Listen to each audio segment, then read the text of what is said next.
koga će ovi ljudi ovde pustiti sledeće. Momče sa pekarom, Mijat Kačinović! Hvala ljudi, hvala!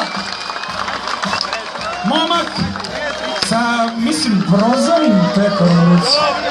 Sergej Milinković Savić!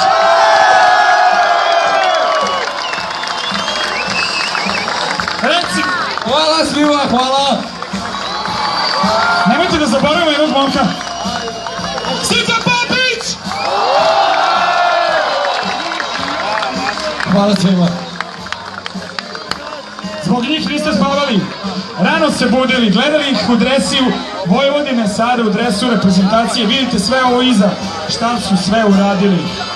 Momci, bilo je naporno na prvenstvu, bilo je naporno na dočeku. Dajte Brazil da se igramo!